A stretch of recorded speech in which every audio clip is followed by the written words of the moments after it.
6வது அதிகாரம் எபேசியர் புஸ்தகம். நாங்கள் 10வது வசனத்திலிருந்து 8 வசனங்கள் நாங்கள் வாசிப்போம். இந்த வேளையில கடைசியாக என் சகோதரர்களே, கர்த்தரிலும் அவருடைய சத்துவத்தின் வல்லமையிலும் பலப்படுங்கள். நீங்கள் பிசாசின் தந்திரங்களோடு எதிர்த்திருக்க திராணி உள்ளவர்களாகும்படி தேவனுடைய சர்வாயுத வர்க்கத்தையும் தரித்துக் கொள்ளுங்கள். ஏனெனில் மாம்சத்தோடும் இரத்தத்தோடும் அல்ல, துரைத்தனங்களோடும் அதிகாரங்களோடும் இப்பிரபஞ்சத்தின் அந்தகார லோகாதிபதிகளோடும் வான மண்டலங்களில் உள்ள பொல்லாத ஆவிகளின் சேனைகளோடும் நமக்கு போராட்டம் உண்டு. ஆகையால் தீங்கு நாளிலே அவைகளை நீங்கள் எதிர்க்கவும் சகலத்தையும் செய்து முடித்தவர்களாய் நிற்கவும் திராணியுள்ளவர்களாகும் படிக்கு தேவனுடைய சர்வாயுத வர்க்கத்தையும் எடுத்துக் கொள்ளுங்கள். சத்தியம் என்னும் கட்சியை உங்கள் அறையிலே கட்டினவர்களாயும் நீதி என்னும் மார்க்கவசத்தை தரித்தவர்களாயும் சமாதானத்தின் சுவிசேஷத்துக்குரிய ஆயத்தம் என்னும் பாதரட்சியை கால்களிலே தொடுத்தவர்களாயும் பொல்லாங்கனையும் அக்கினி ஆக்கிரங்களை எல்லாம் அவித்து போடத்தக்கதாய் எல்லாவற்றிற்கும் மேலாக விசுவாசம் என்னும் கேடகத்தை பிடித்துக் கொண்டவர்களாயும் இருங்கள். ரட்சணியம் என்னும் தலைச்சீராவையும் தேவ வசனமாகிய ஆவியின் பட்டயத்தையும் எடுத்துக் கொள்ளுங்கள். எந்த சமயத்திலும் சகலவிதமான வேண்டுதலோடும் விண்ணப்பத்தோடும் ஆவியினாலே ஜெபம் பண்ணி அதன் பொருட்டு மிகுந்த மன உறுதியோடும் சகல பரிசுத்தவான்களுக்காகவும் பண்ணும் வேண்டுதலோடும் விழித்துக் கொண்டிருங்கள். ஆமென். அருமையான ஒரு பகுதி நமக்கு ஆண்டவர் கொடுத்திருக்கிறார். உங்கள் எல்லாருக்கும் விளங்குகின்றபடி உண்மையாக இந்த பகுதி நமக்கு ஒரு நல்ல போராட்டத்திற்கு ஒரு வழிநடத்தலை நமக்கு கொடுக்கிறது. ஞாபகம் இருக்கிறதா உங்களுக்கு என்ன காரியத்தை பற்றி நாம் தொடர்ச்சியாக தியானித்து வருகிறோம்? சீர்திருத்தத்தை பற்றி பார்த்தோம்.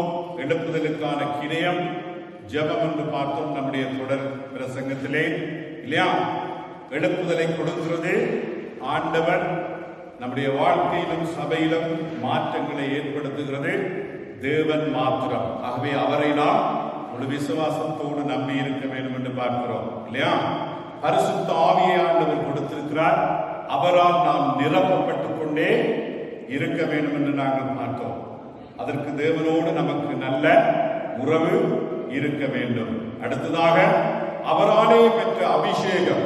பழைய ஏற்பாட்டு காலத்திலே அபிஷேகம் ஊழியக்காரர்களுக்கு, ராஜாக்களுக்கு, தீர்க்கதரிசிகளுக்கு ஆண்டவர் கொடுத்தார் அந்தந்த ஊழியங்களை செய்வதற்கு.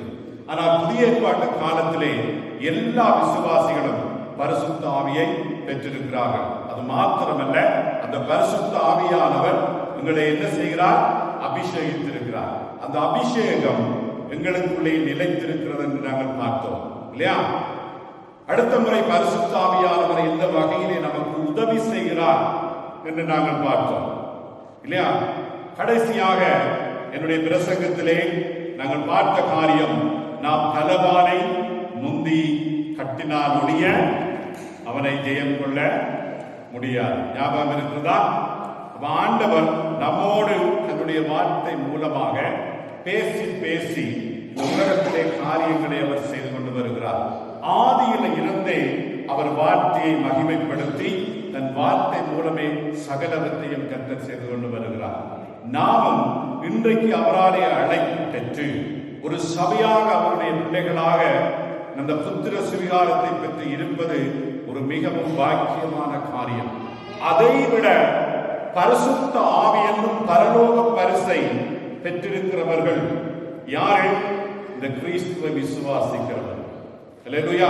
அந்த பரிசுத்த ஆவியானவர் வாராதி வானங்கள் இருக்க அவர் அங்கே குடிகொள்ளவில்லை, ஆனால் நம்முடைய உள்ளத்திலே அவர் குடிகொண்டிருக்கிறார். அவரை விசுவாசிக்கும் போது, அவரோடு நெருங்கி வாழும் போது, கேட்கிற செய்திகளின்படி எங்களுடைய வாழ்க்கையை அமைக்கும் போது பரிசுத்த ஆவியானவர் எங்களுக்கு கற்றுக் கொடுக்கிறார், ஜெபம் பண்ணுகிறார், எங்களை பாதுகாக்கிறார், எங்கள் பலவீனங்களிலே எங்களை பலப்படுத்துகிறார், எல்லா ஆபத்துக்களிலும் இருந்து பாதுகாத்து தன் சித்தப்படி இறுதி வரை அந்த நித்திய வாழ்வுக்கு எங்களை ஆண்டவர் வழி நடத்துகிறார். அல்லேலூயா. இன்றைய நாளிலே நாங்கள் வாசித்த பகுதி எதை நமக்கு கற்றுக் கொடுக்கிறது? எல்லாருக்கும் தெரிந்த பகுதி எபேசியர் புஸ்தகம், இல்லையா? பல தடவை இடையிலே விளக்கமாக பிரசங்கிக்காமல் இந்த பகுதியை நாங்கள் வாசித்திருக்கிறோம். என்ன ஆண்டவர் சொல்லுகிறார்? முதலாவது வசனத்திலே என்னத்தை நாங்கள் வாசிக்கிறோம்? 10வது, கடைசியாக என் சகோதரரே. யாருக்கு எழுதப்படுகிறது? எபேசியர் சபைக்கு எழுதப்படுகிறது. சபைக்காக பவுலானவர் எழுதுகிறதை நாங்கள் பார்க்கிறோம். என்ன சொல்லுகிறார்? இயேசுவிடம் வாருங்கள், இயேசு ஆசீர்வதிப்பார், இயேசு சுகம் கொடுப்பார், இயேசு விடுவிப்பார், இயேசு பாதுகாப்பார். அல்லேலூயா. இன்னைக்கு உலகம் முழுக்க அந்த செய்தி இருக்கிறது. அதுதான் உண்மை, அதுதான் நற்செய்தி. ஆனால் நீங்கள் நிருபங்களுக்கு வரும்போது எப்படி நமக்கு பேசப்படுகிறது? இன்றைய வாசித்த பகுதியிலே என்ன சொல்லுகிறார்? இயேசு ஆசீர்வதிப்பார் என்றும் இல்லை, இயேசு பாதுகாப்பார் இல்லை, இயேசு சுகம் கொடுப்பார் என்றும் இல்லை. ஆனால் இயேசு என்ன செய்வார்? உங்களை போராளிகளாய் மாற்றியிருக்கிறார். அல்லேலூயா. எப்படி மாற்றியிருக்கிறார்? போராளிகளாய் மாற்றியிருக்கிறார். போராடும்படி தேவன் என்ன சொல்லுகிறார்? போராளிகளுக்கு ஏற்ற ஆயுதமும் ஆடை அணிகளும் நமக்கு கொடுக்கப்பட்டிருக்கிறது. நான் விசுவாசியாக இருந்தால் விசுவாசிக்கு இன்னும் ஒரு பெயர் என்ன தெரியுமா? போராளி. ஆமியில் இருக்கிறவன், பொலிசில் இருக்கிறவன், போராளிகள் எல்லாம் ஒரு காலப்பதியில பென்ஷன் டாக்கள் எல்லாம் முடிஞ்சிடும். ஆனால் நமக்கு மறிக்கு மட்டும் நாம் போராடி. அல்லேலூயா. எத்தனை பேர் நாங்கள் இருக்கிறோம்? நாம் கடவுள் என்று வந்துட்டால், சபை என்று வந்துட்டால், ஆண்டவர் என்று வந்துட்டால் நமக்கு எல்லாமே ஆசீர்வாதமாய் போகும். எந்த நாளும் சுகமாக நாங்கள் வாழுவோம். கேட்பது எல்லாம் நடந்து கொண்டே இருக்கும். சபைக்கு வரும்போது மனப்பாரங்களோடு, நம்முடைய பிரைவேட் காரியங்கள் எத்தனையோ வேண்டுதல்களோடு தான் சபைக்கு வருகிறோம்.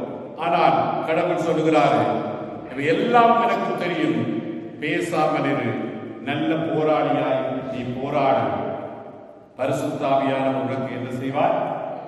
கிருபை செய்வார். அல்லேலூயா.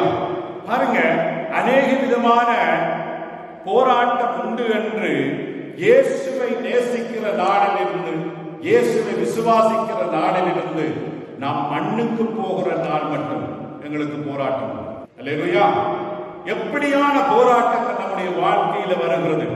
இயேசு அதற்கு நமக்கு ஒரு முதல் அடையாளம். அவர் தேவனுடைய குமாரனாக இருந்தும் அவர் எப்படி பாடுபட்டார், எப்படி சிலுவையில் அறையப்பட்டார், எப்படி மரித்தார், எப்படி ஜெயம் கொண்டார். அவருடைய பாடுகளிலே எங்களுக்கு பங்கு உண்டு என்று சொல்லுகிற அதே வேதம் நாம் போராடி என்ன செய்ய வேண்டும்? அதை ஜெயம் கொள்ள வேண்டும் என்று சொல்லப்படுகிறது. இன்றைக்கு கிறிஸ்தவர்களாக ஒரு சபையிலே நாம் இருக்கிறோம். நமக்கு எல்லா ஜெபங்களும் கேட்கப்பட்டிருக்கிறதா? இல்லை. எல்லாரும் நல்ல சந்தோஷமாக இருக்கிறோமா? இல்லை.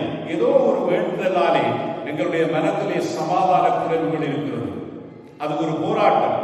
வியாதியிலே ஒரு போராட்டம், உற்றார் உறவினர்களாலே ஒரு போராட்டம், குடும்பத்திலே ஒரு போராட்டம், பிள்ளைகளாலே ஒரு போராட்டம், சமுதாயத்தினாலே ஒரு போராட்டம் இன்னைக்கு பிடித்துக் கொண்டே இருக்கிறது. காரணம் என்ன? எப்போ மனுஷன் பாவத்திலே விழுந்தாலோ அன்றிலிருந்து நாங்கள் பார்க்கிறோம் இந்த பூமி பாழடைந்து போயிருக்கிறது. நாம் வாழ்கிற சரீரம் கூட அது பாவத்தால் பாதிக்கப்பட்ட ஒரு சரீரம். பாழடைந்து விழுந்து போன பூமியிலே, பாவத்தால் பாதிக்கப்பட்ட சரீரத்திலே இந்த பூமியிலே வாழ்ந்து கொண்டிருக்கிற சகல மனுஷர்களுக்கும் உண்டாயிருக்கிற எல்லா காரியத்திலும் இருந்து நாம் விடுதலை பெற்று ரட்சிப்பை பெற வேண்டும் என்பதற்காகவே இந்த போராட்டத்தின் வழிகள், பாதைகள் நமக்கு கொடுக்கப்பட்டிருக்கிறது. புரிகிறதா? அல்லேலூயா. போராடாமல் நாம் என்ன செய்ய முடியாது? ஆண்டவருடைய ஆசீர்வாதம் நமக்கு இல்லை. போராடாமல் நமக்கு சுகம் இல்லை. எந்த வியாதி வந்தாலும், எந்த சிக்கல்கள் வந்தாலும், எந்த பிரச்சனைகள் வந்தாலும் நாம் விழுந்து போகிறவர்கள் அல்ல. நீதிமான் 7 தரம் விழுந்தால் எழுந்து நிற்பார் என்று நாங்கள் வாசிக்கிறோம் நீதிமொழிகள் புஸ்தகத்திலே. அல்லேலூயா. எந்த கிறிஸ்தவனும் தேவன் எனக்கு எல்லா ஜெபத்தையும் கேட்டார் என்று சொல்ல முடியாது. எந்த கிறிஸ்தவனும் என்னுடைய வாழ்க்கையிலே ஒருபோதும் ஒரு பிரச்சனையும் இல்லை என்று சொல்ல முடியாது. எந்த கிறிஸ்தவனும் என்னுடைய சரீரத்திலே வியாதி இல்லை என்று சொல்ல முடியாது. அல்லேலூயா. ஆனால் ஆண்டவர் பல வழிகளிலே என்ன செய்கிறார்? அந்த ஒவ்வொருவருடைய போராட்டத்திலும் தேவன் பரிசுத்த ஆவியானவர் பலத்தை கொடுக்கிறார், சுகத்தை கொடுக்கிறார், சமாதானத்தை கொடுக்கிறார். எப்படி? போராடுகிற பாதைகளிலே சென்று பெற்றுக்கொள்ளும்படி ஆண்டவர் கொடுக்கிறார் இல்லையா? உண்மையாக மனுஷ வாழ்க்கையை நீங்கள் எடுத்துக்கொண்டால், நீங்கள் உங்கள் பிள்ளைகளுக்கு உதாரணத்துக்கு கேட்கிற போது எல்லாம் கொடுத்துக் கொண்டே இருப்பீர்களாக இருந்தால் பிள்ளைகளுக்கு வாழ்க்கையின் கஷ்டம் தெரியாது, துன்பம் தெரியாது, சரியான முறையிலே பாசமாய் அன்பாய் இருக்க மாட்டார்கள். ஆனால் தேவன் தன் பிள்ளைகளை என்ன செய்கிறார்? கடினமான பாதையின் ஊடாக வழிநடத்தி பாடுகளிலே பங்கை கொடுத்து போராட வைத்து போராட்டத்திலே ஜெயத்தை கொடுத்து பரலோக வாசிகளாய், நல்ல விசுவாசிகளாய், நல்ல பாத்திரங்களாய் நிறுத்துகிற கடவுளாக இருக்கிறார். கடவுளுடைய எல்லா வாழ்க்கையிலும், உங்களுடைய வாழ்க்கையில ஒவ்வொருவருடைய வாழ்க்கையிலும் இருக்கிற எல்லா போராட்டத்தின் கூடாக தேவனுக்கு ஒரு சித்தம் உண்டு. அந்த சித்தம் ஒரே ஒரு சித்தம். என்ன சித்தம்?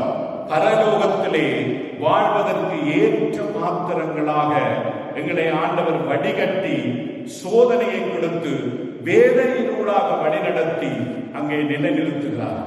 அல்லேலூயா! அதுதான் தேவனுடைய வழிகள். என்றால் ஆண்டவருக்கு தெரியும் மனுஷர்களாக எங்களுடைய இருதயம் எவ்வளவு திருக்குள்ளது என்று சொல்லி. அல்லேலூயா! அந்த திருக்குள்ள இருதயத்தை ஆண்டவர் என்ன செய்கிறார்? என்ன செய்கிறார்? பரிசுத்தப்படுத்தி கர்த்தர் கிருபையினாலே கீழ்ப்படுத்தி அந்த இருதயத்தை தாழ்த்தி நீ ஒன்றும் இல்லை என்று உணர வைத்து நிமிர வைத்து அங்கே நல்ல பாத்திரமாக மாற்றுகிறார் இல்லையா? இப்ப விசுவாசிகளின் நடையை பற்றி இன்றைக்கு பவுல் என்ன சொல்லுகிறாரு? திடீரென்று வாசகர்களுக்கு ரட்சிப்பை பற்றி சொன்னவர் எபேசு சபைக்கு சொல்லுகிற ஒரு காரியம், இதோ நீங்க போராளிகள் இல்லையா? ஒரு திகைக்க வைக்கிற ஒரு காரியம். விசுவாசிகளுடைய ஒரு போக்கை அவர் என்ன செய்கிறாரு? மாற்றுகிறார் இல்லையா? அவருடைய சிந்தையை மாற்றுகிறார். இப்ப விசுவாசிகளுடைய வாழ்க்கை ஒரு போர்க்களம். எத்தனை பேருக்கு அது தெரியும்? எங்களுடைய வாழ்க்கை ஒரு போர்க்களம். அல்லேலூயா! கிறிஸ்துவை பற்றி உடனே விசுவாசி தன்னை ஒரு நிலையான போராட்டத்திலே காண்கிறார். அதுதான் உண்மை. இடைவிடாத ஒரு யுத்தம், முடிவில்லாத ஒரு போரிலே ஒவ்வொரு விசுவாசி ஈடுபட்டிருக்கிறார் என்பதை பவுலானவர் சபைக்கு முன்வைக்கிறதை பார்க்கிறோம். நாம் ஒவ்வொருவரும் ஒரு நல்ல சிப்பாய்களாய் இல்லையா? அவர் அழைப்பு எப்பவும் நமக்கு மகிழ்ச்சியை தருவதில்லை, எப்பவும் ஒரு எளிதான வாழ்க்கையும் இல்லை. கடினமான ஒரு மோதலின் ஊடாக பல அலைகளை நாம் தாண்டி போக வேண்டிய ஒரு வாழ்விலே நீங்கள் ஒரு யுத்த களத்திலே நிற்கிறீர்கள் என்று சபை மக்களுக்கு சொல்லுகிறதை பார்க்கிறோம் இல்லையா? தொட்டில் முதல் கல்லறை வரை மாம்சத்திலே கெட்டுப்போகும் இச்சைகளுக்கும் உலகம் மற்றும் சாத்தானால் அளிக்கப்படும் திணிக்கப்படும் சோதனைகளுக்கும் எதிராக தொடர்ச்சியான ஒரு போராட்டம் நாம் போராட வேண்டிய ஒரு நிலையிலே இந்த பூமியிலே இருக்கிறோம். இதை நாம் புரிந்து கொள்ள வேண்டும். அல்லேலூயா! இதை நாம் புரிந்து கொள்ள வேண்டும். அதே நேரத்திலே நாம் ஒன்றை மறந்து போகக்கூடாது. அதே போராட்டத்தின் ஊடாக சென்றுதான் அவர் ஜெயத்தை கொண்டார். இன்றைக்கு இயேசு தன்னுடைய தன் சபை மக்களுக்கு, போராளிகளுக்கு, விசுவாசிகளுக்கு என்ன செய்திருக்கிறார்? சகலவற்றையும் ஜெயம் கொண்டு முடித்து வைத்திருக்கிறார். ஆமென். எது எங்களுக்கு ஜெயமாய் இருக்க வேண்டுமோ அதை எல்லாம் அவர் ஜெயம் கொண்டு விட்டார். பிசாசை ஜெயம் கொண்டு விட்டார், உலகங்களை ஜெயம் கொண்டு விட்டார், அதிகாரங்களை ஜெயம் கொண்டு விட்டார். இப்போ என்ன செய்கிறார்? பரலோகத்திலே பிதாவின் வலது பார்சத்திலே இருக்கிறார். ஆமென். ஹல்லேலூயா! யாரும் போகாத ஒரு இடத்திலே போயிருக்கிறார். ஆனால் அவரை விசுவாசிக்கும் போது ஆண்டவர் என்ன செய்கிறார்? அந்த போராட்டத்தினூடாக ஜெயம் கொடுக்க எங்களுக்கு உதவி செய்கிறார் இல்லையா? போராளியின் எதிரி யாரு? பிசாசு என்று பார்க்கிறோம். போராளியின் போர் எப்படியான ஒரு போராட்டம் என்று இன்றைக்கு விளங்கிக் கொண்டீர்கள். நீங்க வாசித்த பகுதியிலே போராளியின் போர் எப்படியானது? அது ஒரு மனித போராட்டம் அல்ல, அது ஒரு ஆன்மீக போராட்டம். விளங்குகிறதா? எப்படியான போராட்டம்? ஒரு ஆன்மீக போராட்டம். போராளியினுடைய கடமை என்ன என்று விளங்கிக் கொண்டீர்கள் வாசித்த பகுதியிலே. ஒரு போராளியின் கடமை என்ன? கடவுளுடைய முழு கவசத்தையும் எடுத்துக்கொள்ள வேண்டும், இல்லையா? 13வது வசனத்தில் என்ன சொல்கிறாரு? ஒரு போராளியின் கடமை. நீங்க ஆண்டவருடைய போராளிகள். இன்னைக்கு சொல்லப்பட்ட முழு கவசத்தையும் நாம் எடுத்துத்தான் போராட வேண்டும். தலை சீரா, மார்பு கவசம், அதற்கு ஏற்ற ஆடை, பாத அணிகள், ஆயுதம், ஆவியின் பட்டயம், வாள் நமக்கு கொடுக்கப்பட்டிருக்கிறது. இதுல ஒன்று கூட நாம் தப்ப விடக்கூடாது. எல்லாவற்றையும் எடுத்துக்கொள்ள வேண்டும், இல்லையா? எல்லாவற்றையும் எடுத்துக்கொள்ள வேண்டும். போராளியின் கவசம் 14 தொடக்கம் 17 வசனங்கள்ல வாசிக்கிறோம். அது இவ்வளவு ஆயுதங்கள் நமக்கு கொடுக்கப்பட்டிருக்கிறது. ஆனால் ஒரு சர்வசாதாரணமாக இந்த உலகத்திலே இருக்கிற போராளிகளுக்கு இல்லாத ஒரு ஆயுதம் நமக்கு கொடுக்கப்பட்டிருக்கிறது. அது எந்த ஆயுதம்? ஜெபம். இருக்கிறதா? 18வது வசனத்திலே என்ன சொல்லுகிறார்கள்? எப்பவும் ஜெபிக்கிறவர்களாய் இருக்க வேண்டும். அல்லேலூயா! எப்பவும் ஜெபிக்கிறவர்களாய் இருக்க வேண்டும். விசுவாசிகள் ஜெபம் இல்லை என்றால் அவ்வளவுதான். ஜெபம் இல்லை என்று சொன்னால் நாம் பிசாசுக்கும் கொல்லாத ஆவிகளுக்கும் இடம் கொடுக்கிறோம். ஜெபம் இல்லை என்று சொன்னால் பரிசுத்த ஆவியின் உதவி எங்கே? ஜெபம் இல்லை என்று சொன்னால் தேவனுடைய சர்வாயுதங்கள் ஒன்றுமே கிரியை செய்யாது. நாம் எத்தனை பேர் எங்களை தாழ்த்தி இடைவிடாது ஜெபம் பண்ணுகிறோம். போராளிகளாய் இருக்கிறவர்கள் நாம் ஜெபம் பண்ண வேண்டும். பாருங்க, நான் எழுதுவது யாதெனில் சொல்லுகிறார் பவுலானவர், இல்லையா? அவரது பெரும் பலத்தால் நீங்கள் உங்களை பலப்படுத்திக் கொள்ளுங்கள் என்று கூறுகிறேன். அவருடைய சத்துவத்தால், பெரிய பலம், வல்லமையான ஒரு பலத்தால் பலப்படுத்திக் கொள்ளுங்கள். இப்போ எங்களுக்கு இந்த ஆயுதங்கள் தரப்பட்டிருக்கிறது. இந்த ஆயுதங்கள் எல்லாவற்றையும் என்ன செய்கிறோம்? பாதாணிகளில் இருந்து, தலை சீராவில் இருந்து எல்லா ஆயுதங்களையும் போட்டுக்கொண்டு நான் இந்த பூமியில ஆவிக்குரிய யுத்தம் பண்ணுகிறோம் என்று வைத்துக் கொள்வோமே. ஆனால் இவைகள் எங்களுக்கு போதுமா? ஆசிரியர் என்ன சொல்லுகிறார்கள்? இந்த போராயுதங்களுக்கு முதலாவதாக அவர் சொல்லுகிற காரியம் என்ன? கர்த்தருடையும் அவருடைய சத்துவத்துல பலப்பட வேண்டும். இப்போ ஒரு பலவான், அவன் பலம் இல்லாதவன் எல்லா போராட்டத்தின் ஆபரணங்களோடு அவன் யுத்தம் செய்ய முடியாது. முதலாவது என்ன செய்ய வேண்டும்? பலப்பட வேண்டும். ஆமென். பலப்படும் போது பயம் இல்லாமல் போகிறது. அந்த பலம் யாருடைய பலம்? எங்கள் சரீரத்தில் நாங்கள் நல்லா ரச்சி சாப்பிட்டு வருகிற பலத்தை பற்றி பேசவில்லை. கர்த்தருடைய பலம் நமக்கு வேண்டும். ஆமென். முதலாவது போராடுவதற்கு ஆயுதங்கள் கொடுக்கப்பட்டிருக்கிறது உண்மை. ஜெபம் பண்ண வேண்டும், உண்மைதான். ஆனால் அதற்கு முன்பாக பலத்திலே, யாருடைய பலத்திலே? கர்த்தருடைய பலத்திலே நாம் என்ன செய்ய வேண்டும்? நாம் பலப்பட வேண்டும். கர்த்தருடைய பலத்திலே பலப்படாமல் பிரயோஜனம் இல்லை. கர்த்தருடைய பலத்திலே பலப்படுவதற்கு மகனே, மகளை நாம் என்ன செய்ய வேண்டும்? எப்பவும் அவரோடு நெருங்கி வாழ வேண்டும். தெய்வீக பலம் தெரியுமா? நற்செய்தியில சுவிசேஷம் நம்முடைய வாழ்க்கையில இருந்தாலே அது ஒரு பலம். வாழ்வில் எந்த குறைவும் இருக்கலாம், சுவிசேஷம் என்னுடைய வாழ்க்கையில இருந்தால் குறைவுகள் ஒன்றும் குறைவாக நமக்கு தெரிவதில்லை. விளங்குதா? குறைவுகள் ஒன்றும் குறைவாய் தெரிவது இல்லை. அருமையான போராளிகளே, தேவன் சொல்கிறது முதலாவது அவரிலே நீங்க பலப்பட வேண்டும். அவரிலே பலப்பட நல்ல உறவு வேண்டும். அவரோடு நெருங்கி வாழ வேண்டும். அவரை விருப்பப்படி நடக்க வேண்டும். வார்த்தைகளின்படி அவரை தொழுது கொள்ள வேண்டும். உங்களுடைய தொழுகை ஆவியோடும் உண்மையோடும் இருக்க வேண்டும். அவரை அனுதினம் தேடுகிறவர்களாய் இருக்க வேண்டும். அல்லேலூயா! பாவத்தை வெறுத்தவர்களாய் இருக்க வேண்டும். பாவத்தை எதிர்க்கிறவர்களாய் இருக்க வேண்டும். அல்லேலூயா! அப்போ தேவனங்களை தன் பரிசுத்த ஆவியினாலே ஆண்டவர் என்ன செய்கிறார்? பலப்படுத்துகிறார் என்று பார்க்கிறோம். கிறிஸ்தவ விசுவாசியை கடுமையாக எதிர்த்து நிற்கும் எதிரிகளை வெல்ல வேறு வழியே கிடையாது. விசுவாசி இந்த பகுதியிலே பாருங்க, குற்றம் சாட்டையும் செய்தியையும் கவனத்தில் கொள்ளாவிட்டால் அவன் சோதனையிலும் பாவத்திலும் மூழ்கி பெரும்பாலான மனிதர்களைப் போல, உலக மனிதர்களைப் போல நீ வாழ்வு நடத்துவாய். நீங்கள் விரும்புகிறீர்களோ இல்லையோ போராடியே ஆக வேண்டும். நீங்க விரும்புகிறீர்களோ இல்லையோ நீங்க போராடுகிறீர்கள். ஏனென்றால் விசுவாசிகளாய் இருக்கிறபடியா, வேறு வழி கிடையாது. அப்படி போராடவில்லையா உங்கள் வாழ்வு உலகத்தாருடைய வாழ்வு மாதிரி போயிடும்.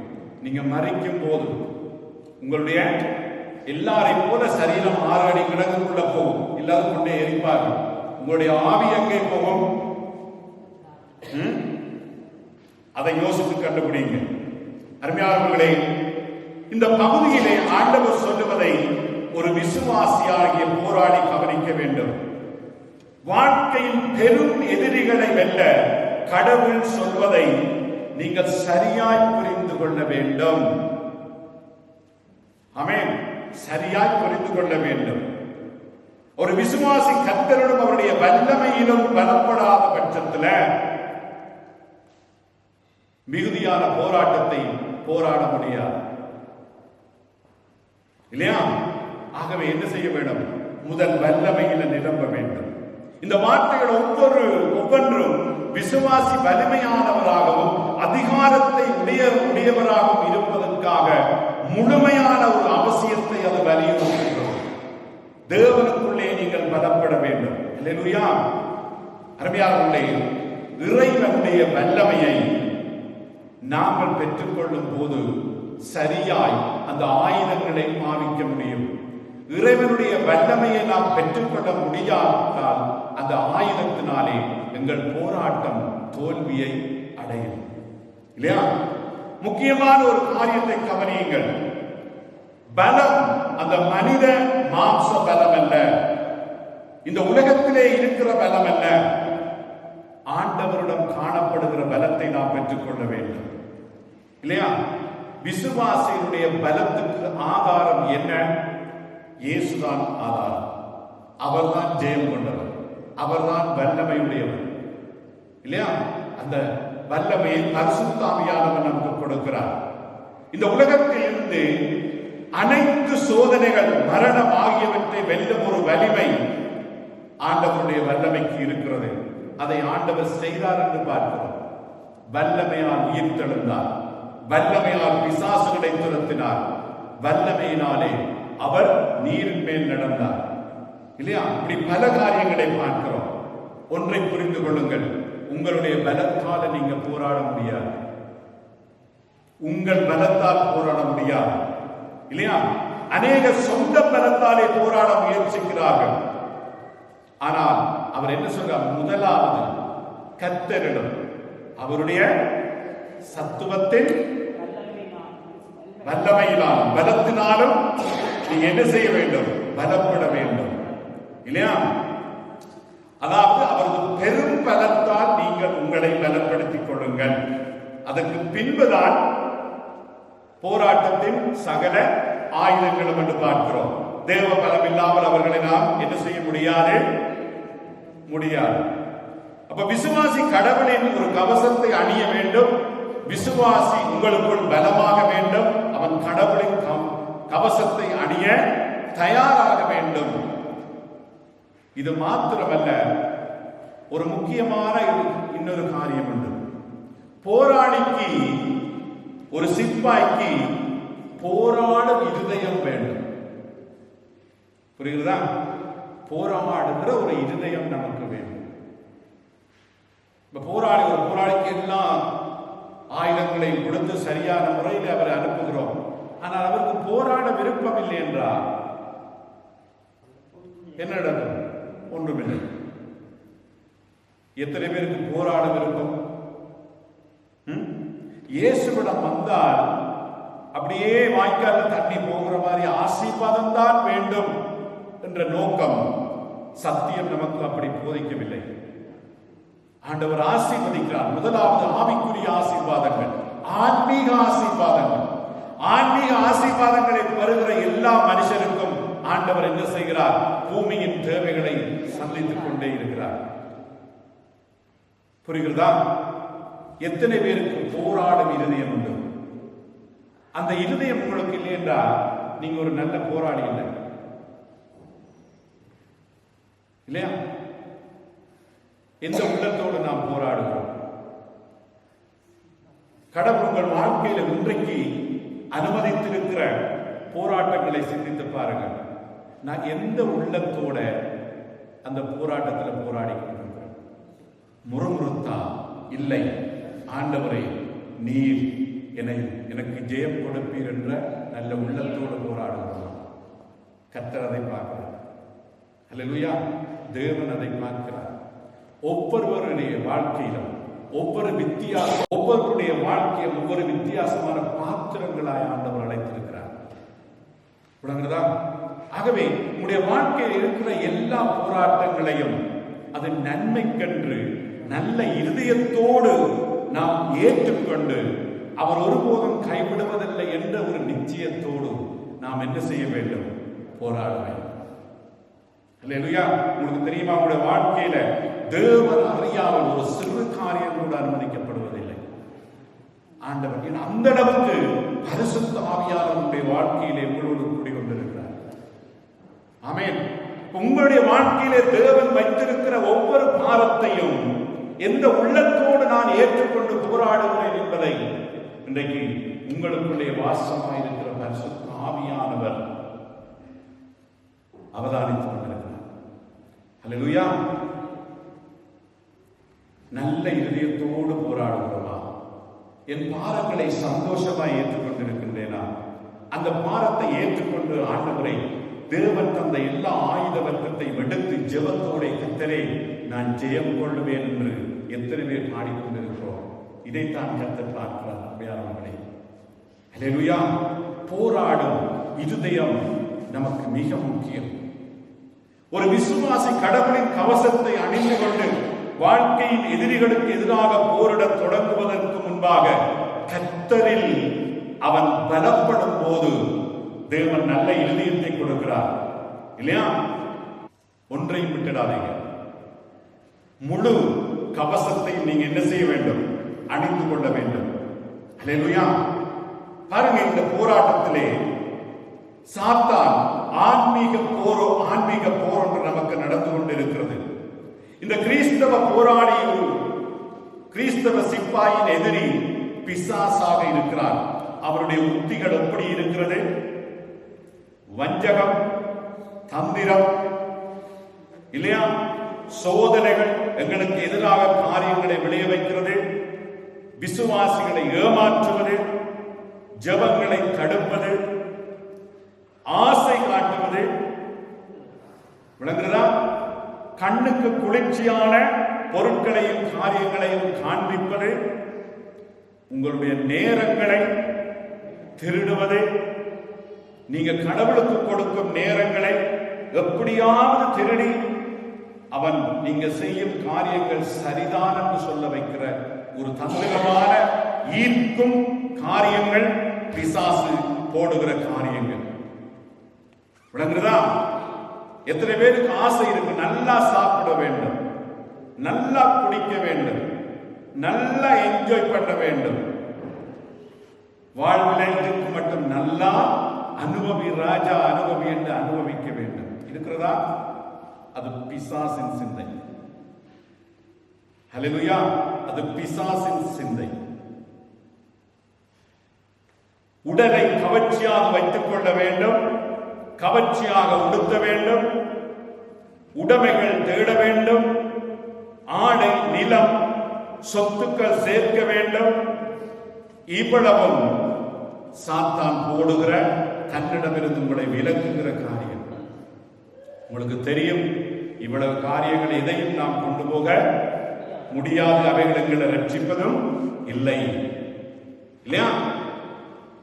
பெருமையான எண்ணங்கள், தாழ்மையற்ற குணங்கள், மற்றவர்களோடு போட்டி போடும் மனப்பான்மைகளை கொடுக்கிறது பிசாசின் கிரியைகள். யோவான் 8:44 அழகாக சொல்லுகிறார், நீங்கள் உங்கள் பிதாவாகிய பிசாசானவனால் உண்டானவர்கள், உங்கள் பிதாவினுடைய இச்சைகளின்படி செய்ய மனதாயிருக்கிறீர்கள். அவன் ஆதி முதற்கொண்டு மனுஷ கொலைபாதகனாயிருக்கிறான். சத்தியம் அவனிடத்தில் இல்லாதபடியால் அவன் சத்தியத்திலே நிலை நிற்கவில்லை. அவன் பொய்யனும் பொய்க்கும் பிதாவுமாயிருக்கிறான். அவன் பொய் பேசும் போது தன் சொந்தத்தில் எடுத்து பேசுகிறான். இல்லையா? இவ்வளவு முதலா. அடுத்தது பிசாசுடைய இன்னொரு கிரியை, கள்ள தீர்க்கதரிசிகளை பாவிக்கும். கிறிஸ்தவத்துக்குள்ளே இன்றைக்கு நிறைய கள்ள தீர்க்கதரிசிகள், பணத்துக்காக ஊழியம் செய்கிறவர்கள், பெயருக்காக ஊழியம் செய்கிறவர்கள், இப்படி பெண்ணுக்காக ஊழியம் செய்கிறவர்கள், இப்படி பல பேர் ஊழியம், கள்ள தீர்க்கதரிசிகள். இவர்களை இன்றைக்கு யார் பாவிக்கிறது? பிசாசு தான் பாவிக்கின்றார். இல்லையா? நாம் நினைக்கிறது போல சாத்தான் பெரிய கொம்பும் சிவப்பு தொப்பியும் சிவப்பு ஆடையும் நீண்ட பற்களோடு வருகிறவன் அல்ல. இல்லையா? ஆன்மீக உலகில் வாழும் ஒவ்வொரு உயிரினம் நாங்கள் பார்க்கிறோம், அது ஒளியின் தூதனாக அந்த பிசாசு வந்தார் என்று பார்க்கிறோம். கடவுள் விசுவாசிகளுக்கு என்னத்தை கொடுத்திருக்கிறார்? அவனை அடையாளம் காணும்படி வார்த்தையை கொடுத்திருக்கிறார். வார்த்தையை வாசித்து வார்த்தையை கேட்டு அதன்படி வாழாத பட்சத்திலே பார்க்கிறோம், பிசாசு எங்கள் வாழ்வில் நடத்துகிறார். கீழ்ப்படியவில்லையா, உங்கள் வாழ்விலே கொள்ளாத ஆவிகள் உங்களை வழிநடத்துகிறது என்பதுதான் அதற்கு அடுத்த பெயராக இருக்கும். ஜெபம் பண்ணவில்லையா, அவன் தான் தடுக்கிறான் என்பது அதனுடைய அர்த்தமாக முடியும். இப்ப கிறிஸ்துவின் நீதியை அல்லது வேறொரு நீதியை அவன் படிப்பிப்பார், சுயநீதியை படிப்பிப்பார். இன்றைக்கு சுயநீதி என்ன சொல்லுகிறது? மனுஷர்கள் கேட்டா என்ன சொல்லுவார்கள்? நான் களவெடுக்கவில்லை, நான் பொய் சொல்லவில்லை, நான் ஒருவரை ஏமாற்றவில்லை, ஒருவருக்கு அநீதி செய்யவில்லை, அப்பே கடவுளை தேட வேண்டும் என்று சொல்லுவார். வேதம் என்ன சொல்லுகிறது? அது எல்லாத்தையும் குப்பையில போட்டு என்னை விசுவாசம். அதான் வேதம் சொல்லுகிறது. உன்னுடைய சுயநீதியால் நீ நீதிமானாக முடியாது. ஆனா சுயநீதியிலே யார் பிடித்து வைத்திருக்கிறார்? பிசாசு பிடித்து வைத்திருக்கிறார். மனுஷனுக்கு தேவையான நீதி என்ன நீதி? தேவநீதி. ஏன் தேவநீதி? நாம் பாவிகளாயிருக்கிறோம். பாவி இயேசுவை விசுவாசிக்கும் போது இயேசுவின் இரத்தத்தால் பாவம் கழுவப்படுகிறது, பாவி நீதிமான் ஆகிறான். அல்லேலூயா. இல்லையே அவன் சுயநீதியிலே இருக்கிறான் என்று பவுல் சொல்லுகிறதை பார்க்கிறோம். அருமையானவர்களே, இத்தகைய செய்திகள் மனிதனின் மாம்சத்தை இன்றைக்கு கள்ள தீர்க்கதரிசிகள் பிசாசு பாவிக்கிறான் என்பதை நீங்கள் அறிந்து கொள்ள வேண்டும். இல்லையா? வாழ்க்கை அல்லது மரணத்தின் பெரும் சோதனைகள் மற்றும் துன்பங்களில் இருந்து மனிதனை விடுவிக்க முடியாத ஒரு காரியம் சுயநீதியாய் இருக்கிறது. இல்லையா? ஆகவே கடவுளுடைய முழு கவசத்தை அணிந்திருக்காவிட்டால் விசுவாசி அழிந்தார், போராட்டத்திலே தோல்வியுற்றார். இல்லையா? ஆகவே சாத்தான் நம்மை பயன்படுத்திக் கொள்ளாதபடி அவனுடைய என்ன செய்ய வேண்டும்? அவனை எதிர்த்து நிற்கிற மாதிரி நாம் போராட வேண்டும். பவுல் சொல்லுகிறாரு 2 கொரிந்தியர் 2:11 அவனுடைய தந்திரங்கள் நமக்கு தெரியாதவர்கள் அல்லவே. யாருடைய தந்திரம்? பிசாசின் தந்திரம். 2 கொரிந்தியர் 2:11 வாசிக்கிறோம். அவர்தான் சொல்லுகிறார், ஏனெனிலே மாம்சத்தோடும் இரத்தத்தோடும் அல்ல, துரைத்தனங்களோடும் அதிகாரங்களோடும் இந்த பிரபஞ்சத்தின் அந்தகார லோகாதிபதிகளோடும் வானமண்டலத்தில் உள்ள பொல்லாத ஆவிகளின் சேனைகளோடும் நமக்கு போராட்டம் உண்டா. எப்படியாவது யோசித்ததுண்டா நீங்கள்? இப்படி ஒரு போராட்டம் உண்டா நமக்கு? சபை மக்களுக்கு இல்லையா? இவ்வளவு ஒரு போராட்டம் உண்டு. எதை புரிந்து கொள்கிறோம்? நம்முடைய போராட்டம் பூமியில இருக்கிற மக்களுக்கு எதிரானது அல்ல. இருட்டில் இருக்கிற அரசர்கள் அதிகாரங்களுக்கு எதிர்த்து போராடுகிறோம். நம்முடைய போராட்டம் மனித அல்ல, உடலுக்கு உடலோடு அல்ல, ஆன்மீகம் சம்பந்தப்பட்டது. ஆன்மீகம் சம்பந்தப்பட்டது. சதைக்கும் இரத்தத்துக்கும் எதிரானது அல்ல. அவருடைய கிரியைகள் மனிதர்களோ அல்லது உடல் ரீதியாகவோ இல்லை. அவர்கள் ஆன்மீகம், நம்ப முடியாத ஒரு சக்தியை கொண்ட ஆன்மீக சக்திகள் நாங்கள் பார்க்கிறோம். சொல்லப்பட்டதை நாம் கவனித்து பார்க்க வேண்டும். அதிபர்களுக்கு எதிராக நாம் வாசித்த வசனத்திலே அதிகாரங்களுக்கு எதிராக போராட்டம், இருளின் ஆட்சிக்கு எதிராக போராட்டம், ஆன்மீக அக்கிரத்துக்கு எதிராக போராட்டம் என்று பார்க்கிறோம். சில தீய சக்திகள் சக்தி வாய்ந்த சக்திகளாயிருக்கிறது, அதற்கு எதிரான போராட்டம் இல்லையா? அது ஒரு வெளிப்படையான அரசாங்கமாக கூட அது இருக்கலாம். ஹல்லேலூயா. அருமையானவர்களே, என்ன சொல்லுகிறாரு? ஆகையால் தீங்கு நாளிலே அவைகளை நீங்கள் எதிர்க்கவும், சகலத்தையும் செய்து முடித்தவர்களாய் நிற்கவும், திராணி உள்ளவர்களாகும்படிக்கு தேவனுடைய சர்வாயுத வர்க்கத்தை எடுத்துக் கொள்ளுங்கள். கொடுக்கப்பட்டிருக்கிறது. ஆமென்.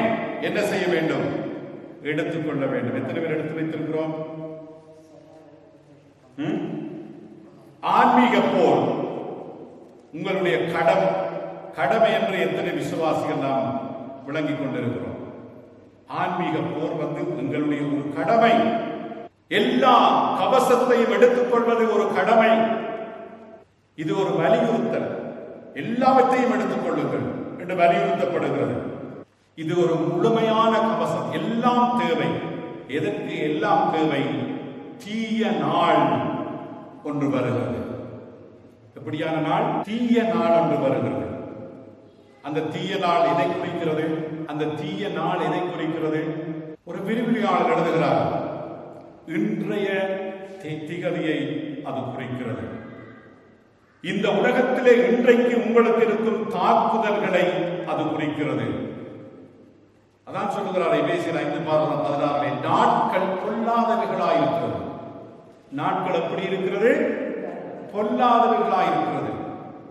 ரட்சிக்கப்படாத சமுதாயம், மனுஷர்களால நமக்கு போராட்டம்.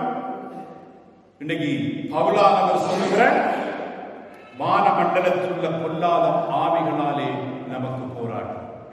இன்றைக்கு நமக்கு உலகத்திலே இருக்கிற போராட்டம், உங்கள் வாழ்க்கையில இன்றைக்கு இருக்கிற போராட்டங்கள், அது ஒரு தீய நாளாக இருக்கிறது. என்ன செய்யலாம்? ஆண்டவரே, உம்முடைய கேட்டேன், நீர் ஒன்றும் தரவில்லை. வேறு தெய்வங்கள்ட்ட போறதா அல்லது இயேசுவை விட்டுட்டு போறதா? என்ன சொல்லுகிறாரு?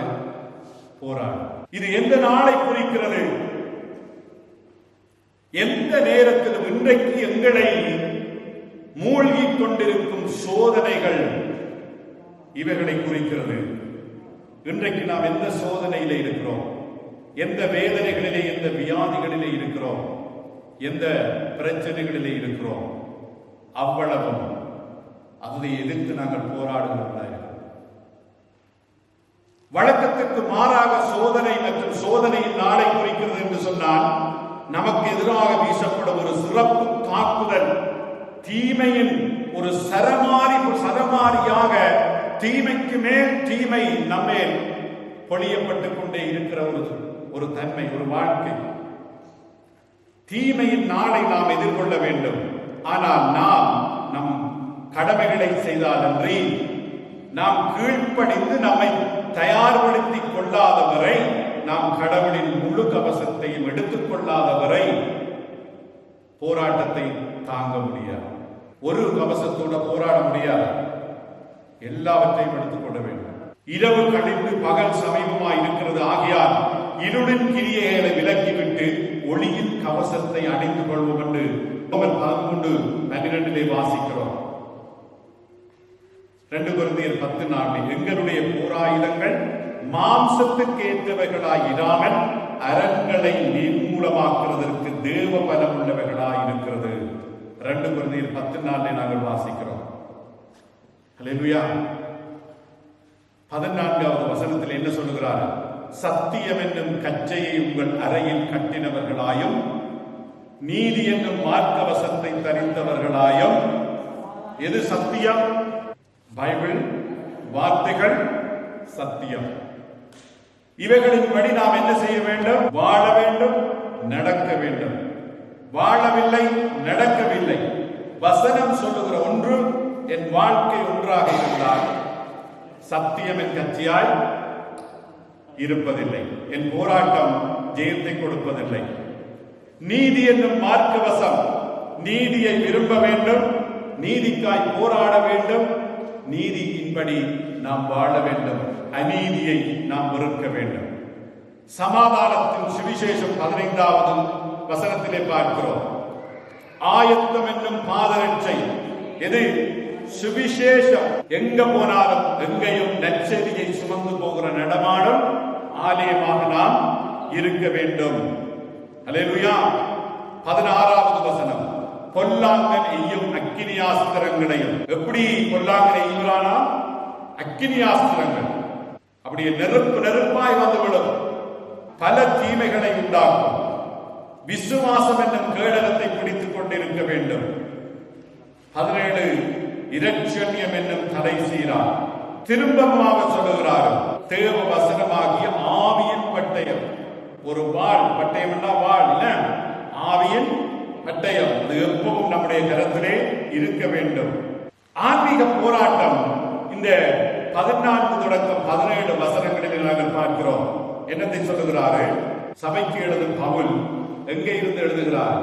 சிறையில் இருந்து எழுதுகிறார். எபேசியர் காவல் இருந்ததை அவர் நினைவு கொள்ளுகிறார் இல்லையா? பாருங்க, தினம் தினம் அவர் இந்த போராடி கவசத்தை தினம் தினம் உற்று நோக்க வேண்டிய ஒரு கட்டாயம் ஏற்படுகிறது. உங்களுக்கு கொடுத்திருக்கிற கவசத்தை எடுத்து ஒவ்வொரு நாளும் பார்த்து பார்த்து பார்த்து என்ன செய்ய வேண்டும்? சரியான முறையிலே ஆயத்தமாகி நீங்கள் வைத்துக் கொள்ள வேண்டும் என்று சொல்லப்படுகிறது இல்லையா? தீய சக்திகளை எதிர்த்து போராட கிறிஸ்துவ விசுவாசிக்கு தேவையான கவசத்தின் சிறந்த படம் இன்றைக்கு பவுல் நமக்கு கொடுக்கிறார். ஏன் அவர் அப்படி போராடினார்? இல்லையா? அநேக நிறுவனங்கள் எங்கே இருந்து எழுதப்பட்டது? சிறையில் இருந்து எழுதப்பட்டு பார்க்கிறோம் இல்லையா? தேவனுடைய வார்த்தையை நாம் முதலாவது உறுதியாய் பற்றிக் கொள்ள வேண்டும். அனுதின வாழ்க்கையிலே சத்தியத்தை கை கொள்ள வேண்டும், வாழ வேண்டும். சத்தியத்தை கொண்டுதான் நாம் சோதிக்க வேண்டும். என் வாழ்க்கை, என் நடைமுறை, என் விசுவாசத்தின் கீழ்ப்படிதல் சரியாக இருக்கிறதா என்று என்ன செய்ய வேண்டும்? சத்தியத்தை கொண்டுதான் நாம் தீர்மானிக்க வேண்டும். எங்களுடைய மனதை, எண்ணத்தை கொண்டு தயவு செய்து தீர்மானிக்காதே. அது தவறான போராட்டமாக மாறுகிறது. இல்லையே போராட்டத்தை நாம் ஜெயம் கொள்ள முடியாது. நீதியை நாம் விரும்புகிறோமா? சரீரத்துக்கு ஆடை அணிந்திருக்கிற மாதிரி நீதியை நாம் அணிந்திருக்கின்றோமா? நாம் அவருக்குள் தேவனுடைய நீதியாகும்படி பாவம் அறியாத அவரை நமக்காக பாவமாக்கினார். 2 கொரிந்தியர் 5:21 வாசிக்கிறோம் இல்லையா? நம்முடைய நேர்மையை வெளிப்படுத்தி காண்பிக்க வேண்டும். நீங்கள் அநீதியாய் நடந்தால் போராட்டத்திலே நமக்கு தோல்வி. சமாதானம் என்னும் சுவிசேஷத்தை அறிவிக்கும் ஆயத்தம். நாம் எப்பவும் வெளியே செல்கிறவர்களாய் இருக்க வேண்டும். உள்ளுக்கு இருந்தால், இன்றைக்கு வெளியே போனால் பாவம் அல்ல, உள்ளுக்கு இருந்தால் தான் பாவம் அநேகம் பற்றிக் கொள்ளுகிறது. உங்களுடைய மொபைல் டெலிவினாலும் ஐபெட்டாலும் ஜீவியாலும் என்ன செய்கிறது? பாவம் நிறைய பற்றிக் கொள்ளுகிறது நம்மை. வாலிபர்களே, நாம் கவனமாக இருக்க வேண்டும். நாம் சுவிசேஷம் சொல்லுகிறவர்களாய் நாம் வெளியிலே சுவிசேஷத்தை சொல்ல வேண்டும். அதிக நேரம் நாங்கள் மொபைல் டெலிபோன்லையும் டிவியிலும் இப்படியான ஆன்லைன் காரியங்களை இருந்தால் இன்றைக்கு பாவங்கள் நிறைந்திருக்கிறதை பார்க்கிறோம். அதிலே வினைக்கட்டால் பிசாசு அதிலே இன்னும் கவர்ச்சியாக நமக்கு என்ன செய்வான்? அதில் இறுக்கியங்களை கட்டிப்பிடித்துக் கொண்டிருப்பான் பிசாசை. அப்படி மொபைல் டெலிபோன்ல டிவியில யாரும் இருந்தால் அதனுடைய அர்த்தம் பிசாசை இறுக்கி கட்டிப்பிடித்துண்டு நிற்கிறோம். அவைகள் கூடாதவைகள் அல்ல. நாம் சரியான முறையிலே தேவைக்கு பாவிக்கிறது தான் மிக அருமையானது. ஆமென். 16வது வசனத்திலே நம்பிக்கை என்னும் கேடயத்தை கைகளில் தாங்கிக் கொள்ளுங்கள். அவநம்பிக்கை உடைய வாழ்க்கையிலே இருக்கக்கூடாது. இன்றைக்கு நான் என் வியாதி, என் போராட்டங்கள், எனக்கு இருக்கிற பிரச்சனைகள், இன்னும் ஆண்டவர் எனக்கு பதிலளிக்காத ஜெபங்கள் எதுவாயிருந்தால் நாம் ஜெபத்தில் போராளிகளாய் இருக்க வேண்டும்.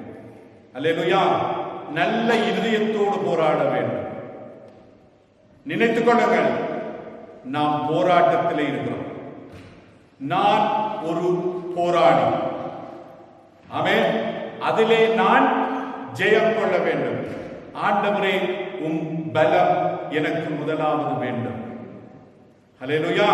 சத்தியத்தின்படி நாம் போராட வேண்டும். உங்களுடைய வாழ்க்கையில இன்றைக்கு இருக்கிறதை ஜெயம் கொள்ளுகிறவர்களாய் இருக்க வேண்டும். இயேசு அப்படித்தான் ஜெயம் கொண்டார். ஹல்லேலூயா. எதுவா இருந்தாலும் அவைகளை நீங்கள் ஒருபோதும் ஏன் ஆண்டவரே இப்படி என்று முறுமுறுக்கிறவர்களாய் நாம் என்ன செய்யக்கூடாது? நம்முடைய இதயத்திலே நினைக்க கூடாது. ஆகவே நம்பிக்கையில இருக்க வேண்டும். சந்தேகம் நமக்கு இருக்கக்கூடாது, இல்லையா? அது உள்ளத்தை தாக்கும். அவவிசுவாசம் விலக்கப்பட வேண்டும். எது? 16வது வசனத்தின்படி. 17வது வசனம், தேவனுடைய வார்த்தை என்னும் தலைக்கவசத்தை அணிந்து கொள்க, ஆவி என்னும் வாளை நீங்கள் எடுக்க வேண்டும். இதுதான் நமக்கு பாதுகாப்பை தருகிறது. வசனத்தின்படி தயவு செய்து சகல காரியத்தையும் யோசிக்க வேண்டும், சிந்திக்க வேண்டும், செயல்பட வேண்டும். வேத வசனம் ஒன்று தவறு என்று சொன்னால் அதை ஒரு நாளும் செய்யக்கூடாது. ஆமென். தன்னுடைய வசனத்தை மிகவும் மகிமைப்படுத்தி இருக்கிறார் தேவன். உடம்படப்பட்ட வார்த்தைகள் எதற்கும் அதை எடுத்து வாசித்து அதன்படி நடக்கிறவர்களாக இருக்க வேண்டும். பாதுகாப்பு நமக்கு தரப்பட்டிருக்கிறது. ஆவி என்னும் அச்சாரம் பரிசுத்த ஆவியானவர் கொடுக்கப்பட்டிருக்கிறார், இல்லையா? அதை நாம் பாவிக்கிறவர்களாக இருக்க வேண்டும்.